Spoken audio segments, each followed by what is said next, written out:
Most of us over 40 have a story about running away from home.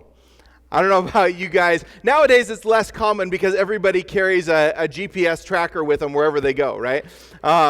It's less common because you don't see as many kids running around outside. But back in my day, I can say that now because I'm old. Back in my day, everybody had a story about running away from home. I remember one time I was getting pretty frustrated because my mom wasn't laying down the law on my sister. My sister was bothering me. She was really getting on my nerves, and I wanted my mom to take care of it. My mom chose not to. She chose the path of peace when I wanted justice. And because of that, I got mad, and I was getting so mad that I decided that I was going to run away. So I grabbed a pillowcase and I threw the essentials in there. I made sure that I had a couple of Transformers, and I made sure that I had, I don't even know if I thought about food or clothes or anything like that, but just a couple of things, stuffed them in a pillowcase, and marched out the door down the street to a house that we called the witch's house. And it just was a house that had a whole bunch of trees in the front yard that you could climb. And one time my sister saw her walking out of her house with a cloak on. And so after that, it was the witch's house, of course. So I run away, I go down there and I hide in the trees, and that was my life. That's where I was going to live from now on, just me and my Transformers and my pillowcase, and I was going to live in these trees, and that was going to be it. And I waited, and I waited, and I waited until I was sure that it had cut my mom to the heart. Right? I knew that she was probably frantically searching for me. I didn't have a cell phone at the time. We didn't have cell phones. There was no GPS, and so she was desperately searching for me. I was convinced of it. I waited. It must have been at least 5 minutes, and I was like ready. I just knew that when I emerged from these trees, there was going to be cops, there was going to be sirens, there was going to be search dogs, there was going to be all of these things. And so I'm feeling, pretty proud of myself that I've really got my mom this time. And she learned what it was like to live without me, and she didn't like it. I knew it in my head. So I march home, and of course, she had no idea that I was gone, right? And so my plan was all for naught. And that's a funny story, and I'm sure that most of us in here have a story like that where we just got frustrated, we got fed up, and we decided that we were going to run away. But there are some horrible, tragic stories in here as well, and I know that there are people in here that have actually run away, that have actually just decided enough is enough. I'm going to leave. And for you, it wasn't just hiding in the trees and waiting for the police sirens. You really did it. And you were convinced that life was going to be better, and so you started running from home. And somewhere along the line, you discovered just how wrong you were. Today, I'm not talking about childhood runaway moments. Instead, I'm talking about the people who make the decision to run away from their spiritual home, from God, from their faith, and from everything familiar. Jesus used this teaching device called parables. It was a story that was intended to prove a point, and he would use these as a way to help share with people what God was like. And if you have your Bibles in here, go ahead and turn over to Luke chapter 15, because I want to share with you guys one of those stories today. We're actually going to walk through it over the course of 4 weeks, and so like I said, I want to encourage you guys to come back. I'm only asking you to make a commitment for the next 4 weeks, but I think that if you do, you're going to start to uncover some truths about God and about yourself that are going to be transformative in your life.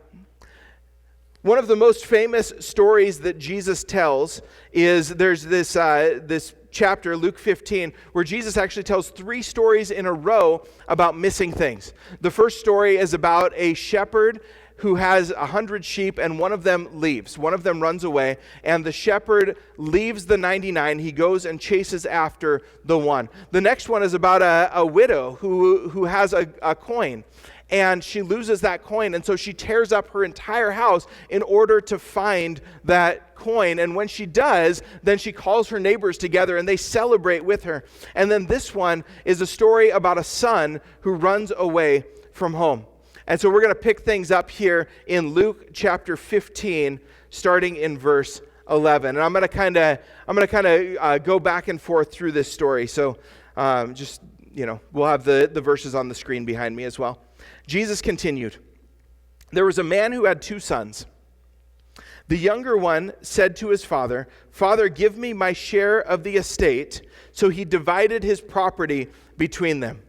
Now, in just like nowadays, back then, when the father died, everything that he owned was divided amongst his sons. Usually the firstborn got a double portion, got a little bit extra, but all of the kids, all of the sons got something, and the son goes up to his father, and we're gonna, just for the ease of everything, I'm gonna call the son Scott. Do we have any Scotts in here this morning? Okay, all right. So no Scotts in here. Okay, I'm going to call the son Scott. So that's what's written in my notes. So it was going to get really confusing if somebody raised their hand and said that they were also a Scott, but I would have changed for you. I want you to know that. The younger son, Scott, was impatient. He wanted his money now, and so he walked up to his father, and I can just imagine this conversation. He says, "Hey, Dad, you know that money that you're supposed to give me when you die? I wish you were dead, because I'd like the money right now." And so he talks to his daddy, and in this culture, this would have been one of the ultimate insults that you could give somebody. And I mean, just even imagine that conversation now. One of your kids comes up to you and says, "Hey, I know you've been planning for retirement. You're planning on living for a long time, but I can't wait, and I need the money right now. So I want you just to liquidate your 401k. I want you to take the part of the money that was supposed to be given to me, when you pass away, and I want you to give it to me now." Now, back then, they didn't have 401ks, they didn't have retirement plans, so this probably meant selling sheep. This probably meant selling assets that he owned in order to liquidate enough to be able to give his son a third of everything he owned. But the father, being gracious, decided to do it. The father couldn't force his son to stay or to do what was right, so he divided the money and gave each of his sons their share. And Scott got what he wanted in this. He got the money. Verse 13. "Not long after that, the younger son got together all that he had, all of the money, all of the stuff that he had collected, and he set off for a distant country." He runs away. He leaves home. And this is more than just going to see the world. This isn't just he decided that he was going to go on vacation because he had a little extra money now. Scott abandoned the way of living, the way that he had been taught to think, to act, and to believe. Everything that he knew, everything that his father stood for, he took the benefits and he ran with it. Remember that the father in this story represents God, and that the sons in this story represent us. I've been a pastor for 20 years, and in that time, I've seen a lot of people make the same decision. They were coming for a while. They loved God. They were connected to the church. They were getting involved. They were serving, and then something happened that they decided they wanted more than God. I'm not sure that I know every reason that people run from God, but I want to list some off, and I want to know if these resonate with you. Some people run from God because his boundaries feel like punishment. They feel like restrictions. I can't do what I want to do because of God. I don't want limits or rules. I want to be able to do what I want to do. Some people run because they want to prove that they don't need anybody or anything. And so it's like, I don't want this crutch. I don't want something to lean on. Instead, I'm independent. I know myself, and I'm going to run away so that I can prove that I am self-sufficient. They want to do things their way. Others run because disappointment towards people causes them to be angry at God. Disappointment with people leads to anger towards God. And they have this deep or profound hurt with somebody in the church, and they start to associate that with God and who he is. Listen to these stories. When I was 16, my home church went through a church split. I was so disillusioned by the words and actions of the people that I used it as an excuse to run from God. Another one. Some serious stuff came up in life, one of which was when my uncle, who was the biggest Christian that I knew, failed miserably. That, combined with a couple of other events, made me decide that God wasn't worth following. One more. I basically put the blame on God because I was hurt. I wasn't necessarily intentional, but it was like it just slowly happened and I became bitter. And we see this often. I've seen it over and over again as I've been pastoring people that have come and gone because of these things. A couple others, some people run because of poor relationship choices. One person said, I ran from God for over 3 years and it was the darkest time of my life. I started my senior year of high school and continued through my early college years. I fell victim to peer pressure and wanting to fit in. I did things because everybody was doing them or because I thought it made me look cool. I convinced myself that my life was carefree and perfect when I was really depressed, spiraling out of control, and using whatever I could to self-medicate my pain. I was in denial, and I was in a toxic relationship that only fueled me to do more wrong. See, some run because of relationships that they get tangled up in. Others run because it's easier to run than to face the results of failure. They think that they've messed up too many times, and so God couldn't possibly have them back. But a lot of times, that's projected on the church as well. The church couldn't possibly forgive me because I've gone through all of these things. And some people run because of an addiction. Something takes control of their life. They're no longer in control, and they don't want to feel that guilt and shame every time they come to church, so they back away, they run away. Regardless of the reason, there's little that's as sad, especially for somebody in my position, as watching somebody run. Because you know where it's headed. And you can predict the result, especially when you've been doing it for a while. If you've been in church for a while, you've seen people leave, and you know what the end result is going to be. Let's see what happens when you run. Luke chapter 15, verse 13 says, Not long after that, the younger son got together all he had, set off for a distant country, and there squandered his wealth in wild living. The first consequence of running, then, is that you leave home. Which seems obvious. If you're running away from home, you're leaving home. But there are some very important things that you leave as you leave home. The first one is when you leave home, you leave the safety of home. When you leave home, you leave the safety of home. It's not that God chooses to quit protecting you, but instead it's because you refuse his protection. You walk out from under his protection. And when you run, you leave the safety of home and the protection of your heavenly Father. Number two, when you leave home, you leave the security of home. Now, safety and security sound like the same word, but security is this feeling of knowing that you belong. It's this feeling of knowing that you have somewhere to come back to, and now that is taken away from you.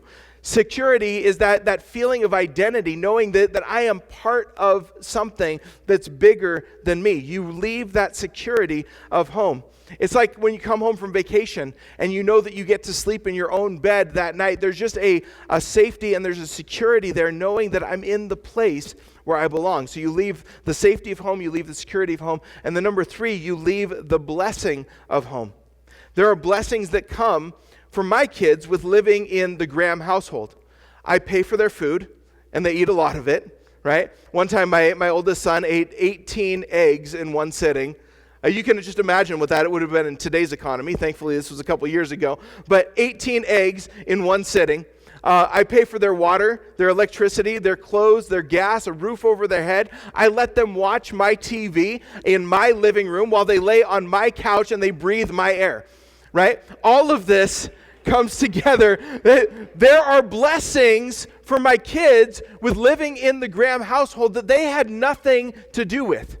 They just get to enjoy these things because they are part of my house. And if they were to leave, those blessings don't go with them. If they were to leave home, they don't get to take that blessing with them. I don't continue to pay for their Wi-Fi just because they leave home. And yet this is a blessing that they enjoy as long as they are part of the home. Now, my love for them wouldn't change. My desire to bless them would not change. My grief, the distance that I feel would change, but my love, my care, my concern would not change. And it's the same way with God. When you run from God, you run away from his blessings. He wants to bless you. He wants to take care of you. He wants to protect you. But he can't. And he won't. Because you choose to lose the blessings when you run. And then finally, when you leave home, you run from the love of home. Now, this doesn't mean that God doesn't still love you, just in the same way that I still love my kids, but you're not there to experience it. You don't get to see it anymore. And so there's this disconnect that you feel. I think about people that when I was in youth group, there were people that came, they loved God, they were passionate about God. For the first time in their life, for a lot of them, they experienced unconditional love and acceptance. And then later, for one reason or another, they left church and they turned their back on God. Now they're far from home, they're far from that love, but we still love them, and so does God. But they aren't here. We don't get to see them anymore, so they don't get to experience that love any longer. When you leave home, you leave so much. You live without the safety, the security, the blessings, and the love of home. And who wants to live that way? But if that's not enough, when you keep running, the consequences continue. See if you can recognize this pattern as we continue the story of the prodigal son. It says, not long after that, the younger son got together all he had. He set off for a distant country, and there he squandered his wealth in wild living. Remember, the money that he got from his dad, now he has squandered it going out partying and trying to impress his friends. Scott's dad worked all his life for that money, and Scott squandered it with wild living.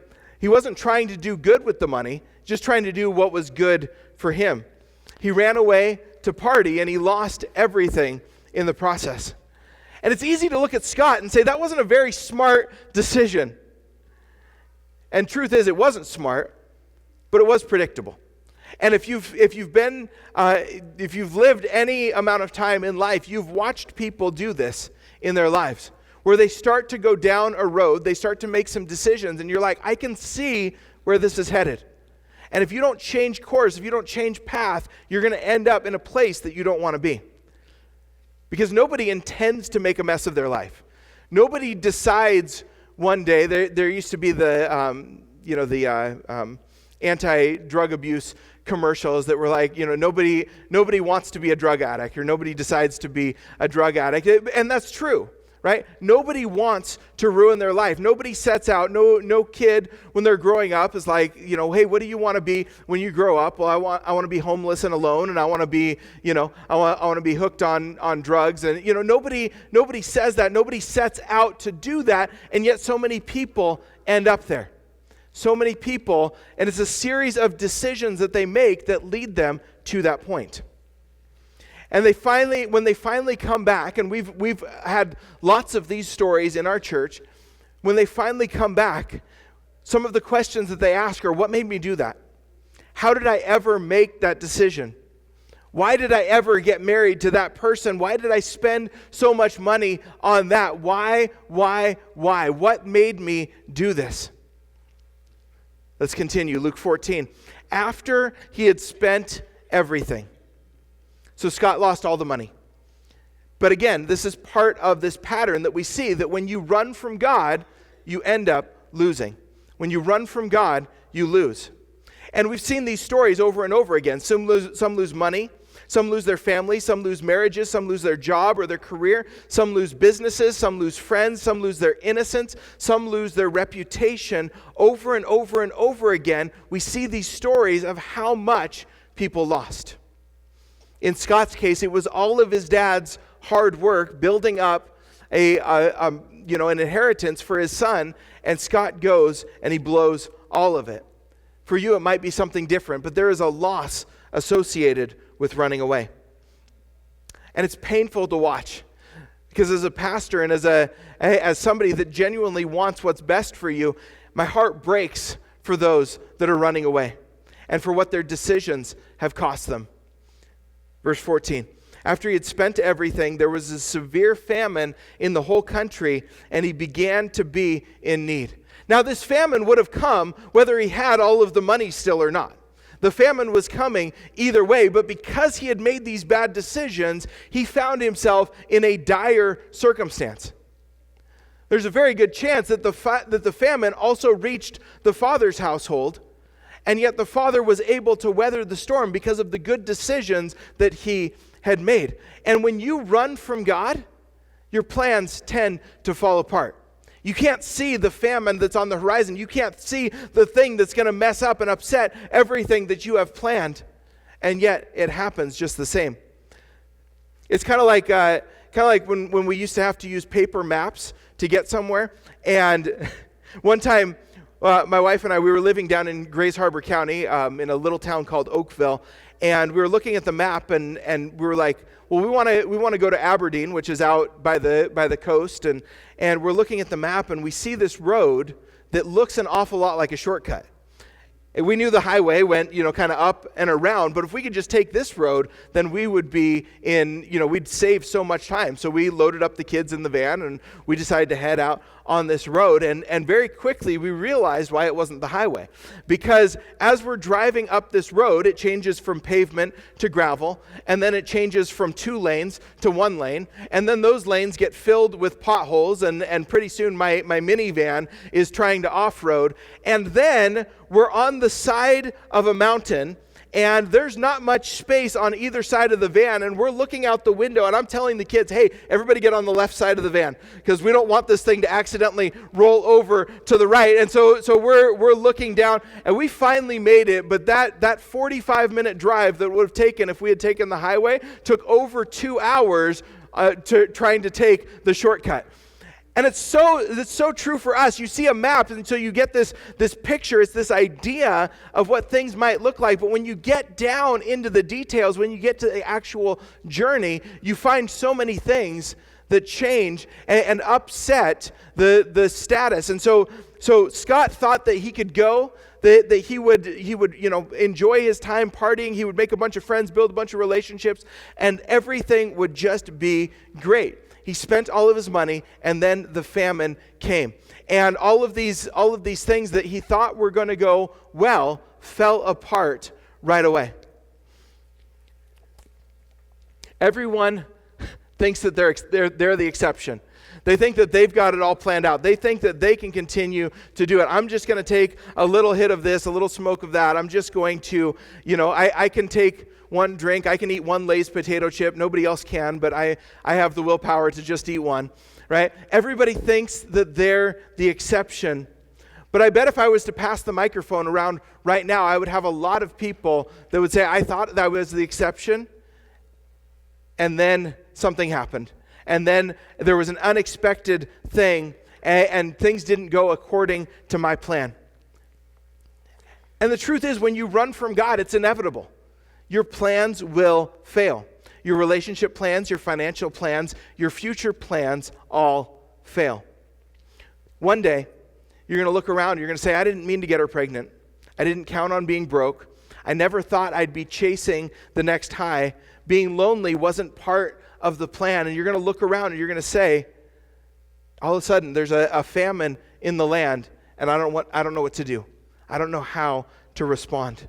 We want to blame God, but God didn't do this to us. It's because we ran away from home. We ran away from His protection. We ran away from the safety, the security, the blessing, and the love of home. And when we did that, then we walked away from what God wanted for us. And so what I want you to see today is that there is a connection between what is happening in your life and what you have decided about God. Let me say that one more time. There's a connection between what is happening in your life and what you have decided about God. You see, Scott was going to be rich and free. He was going to have fun with his dad's money, but all of his plans failed. Verse 15. So he went and he hired himself out to a citizen of that country, who sent him to his fields to feed the pigs. Far from the comfort, security, and blessings of home, Scott got a job in a pig pen. And how embarrassing this must have been for him. Just a few days earlier, he was living high on life. He's buying rounds for everybody. He's got all of these friends. Now, broke, alone, in the mud, staring at the pigs, and now he's got this job that has him humiliated, broken. According to Jewish law, this made him not only physically dirty, but spiritually dirty as well. And so when you run, then you end up embarrassed and ashamed because you knew better. You knew what was right, and you chose the wrong thing, and now there's this shame that comes over you. And we see here, and we're going to see in just a second, that Scott is alone in this scenario. He's alone, and yet there's probably a part of him that likes it that way, because he doesn't want his friends to see how he ended up. He doesn't want his friends to know what he's going through now, and he would rather isolate than to tell people what he was going through. Shame is often the biggest hurdle then for the runaway, because they say, I'd love to come home, but I don't know what people will think. I don't want people to judge me. I don't want people to question me. Whatever you're going through, it may have been a series of bad decisions. It may have been a series of unfortunate events, but don't let guilt and shame keep you away. Don't let guilt and shame keep you away. You can't run forever, so come home. Today is your opportunity. You might ask, what will people think? And the people in here that I know, that I've spent 3.5 years with, that are genuine followers of Jesus, they're going to be so excited. They're going to be so happy for you when you come home. Their hearts are going to leap, knowing they're excited just to have you here today. Hopefully you felt that when you were out in the lobby and you got welcomed by so many people, and there were so many people that stopped and talked to you because they love you and they want you to come home. They've been praying for you, believing for you that God would bring you home. So forget about the critics, forget about the cynics that might question your commitment. Today is your day. We want to invite you to come home. Verse 16. He longed to fill his stomach with the pods that the pigs were eating, but nobody gave him anything. Because now we see here that Scott is poor, desperate, ashamed, and isolated. He ended up alone. Then verse 17, when he came to his senses. When he came to his senses. In this case, what brought Scott to his senses was the consequences of what he was going through. It was this immediate snap back to reality. He's looking around at the pig pen. He's looking at the food that the pigs are eating. He's desiring. He wants to fill his belly with the things that the pigs are eating. And he has this moment of clarity. And he has this moment of understanding that says, I can't live this way anymore. Something is different. Something is wrong. What's it going to take for you to come to your senses? How many broken relationships? How many plans? How many times do you have to lose? How many plans have to fail? The truth is, you don't have to get to the end of your rope before you can take a step towards God. Maybe you're still in a situation where things are pretty good for you right now. This is a great time to come back before you have to get in this situation like Scott is, where you have to lose everything. Today is a good day to come home. Verse 17, when he came to his senses, he said, how many of my father's hired servants have food to spare? And here I am, starving to death. I'm going to set out and go back to my father, and I'm going to say to him, Father, I've sinned against heaven and against you. I'm no longer worthy to be called your son. Make me like one of your hired servants. So he got up and he went to his father. And that's the message of the story today. That no matter how far you've gone, how far you've run, no matter what pig pen you find yourself in, you can always come home. Doesn't matter the bad decisions. It doesn't matter the consequences that you're facing. You can come home today. Like I said before, today is part 1 of a 4-part series where we're going to be breaking down this story to see the truth that God has in it for us. And this is where we're going to stop for today, because I want to invite you, for those of you that are examining your life, you're examining the consequences, you're seeing the things that you're going through, and you're saying, I think it's time. I think I need to come home. Next week, we're going to look at the turning point in the story, and we're going to talk about the incredible moment that follows this decision. But for now, I want us to think about this moment when shame and anxiety reached their fever pitch. As the youngest son, as Scott crested the hill, and now he can see his father's house in the distance. We don't know how long the journey was for him to get back to that point. We don't know how many times he rehearsed that speech that we just read. We don't know how many times he thought to himself, what's going to happen if my father says, I'm sorry, you left, You took your money, you ran away, now I need you to get out. We don't know how many times he wondered what the older brother was going to think of him. We don't know how many times he replayed this conversation in his head, but now he gets to the edge of the hill. And he knows that as he walks up, that the family home is going to be in view. And he's standing there, and there's all of this anxiety, there's all of this fear. His heart is pounding, his palms are sweating, he's nervous, he's anxious, he doesn't know what's going to happen. He's afraid of what's next. He's ashamed about the way that he's been living. What is the father going to do? What is the father going to do? How is the father going to respond in this moment? For those of you guys that have been in church, you know what happens next. The Bible says, verse 20, while he was still a long way off, as he's coming up over that hill, his father saw him, was filled with compassion for him, ran to his son, threw his arms around him, and kissed him. And that's what God is going to do. If you find yourself in this situation this morning, where you're ready to come home, this is how God is going to respond, and this is how the church is going to respond to you as well. Because we're so excited. We want to be here with you. We want to walk alongside of you. Our arms are open wide. God's arms are open wide for you to come home. No lectures, no questions, just welcome home. It's time to quit running. It's time to come home.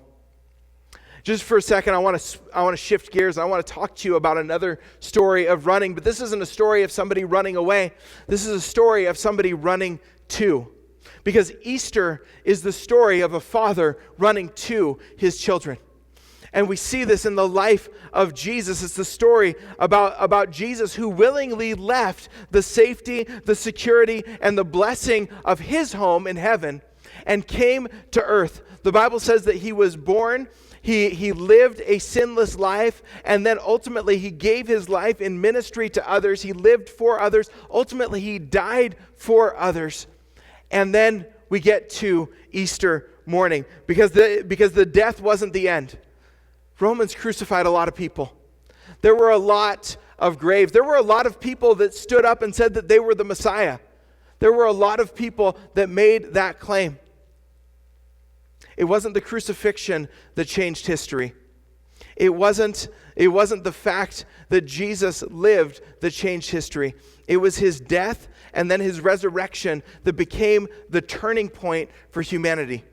Because now, all of a sudden, death itself was defeated. Now we've started to realize that death isn't the end of life. It's just a transition into something else. Now we start to see that there can be more than we previously thought or imagined. Death is not the end of the story. Instead, on the third day, the Bible tells us that Jesus rose from the grave, that he conquered sin and death, that he proved once and for all that no distance is too great for the Father to come running to his children. And if you're in here today and you want to come home, all you have to do is take that first step, and the Father closes the gap, and he runs towards you, and he's ready for you. He's got his arms open wide. He's ready. So Easter then is your invitation to stop running. Easter is your invitation to come home. Jesus' resurrection is your assurance that you don't have to stay in the pig pen of life. You don't have to live with regret or shame. You can come home to a God who loves you, and he's running towards you with arms wide open today. And you can come to a church family that is ready to do the same. So if you don't hear anything else this Easter, I want you to hear this, and I want you to think about it as you leave. No matter how far you've gone, no matter how many mistakes you've made, Jesus made a way for you. The cross and the resurrection are his message of love. It's time to come home. Father, we thank you for what you're doing and what you're speaking here today. And God, we thank you that your invitation is that your arms are open wide. God, that it doesn't matter. That all of the other things, all of the sin, all of the consequences, we can deal with that later. The most important thing is that people come home. And that, God, you want them to take a step towards you today. And so, Father, I just ask for those that right now have been running, those that have been far from you, those that realize the consequences of their decisions. Maybe they're in the pig pen. Maybe they're still on their way to the pig pen, but they can see where that path is headed. God, I pray that they would make that decision right now to turn around and to come home. As Christians across this place continue to pray, I just want to encourage you today that now is your opportunity. Today is your day to come home. In just a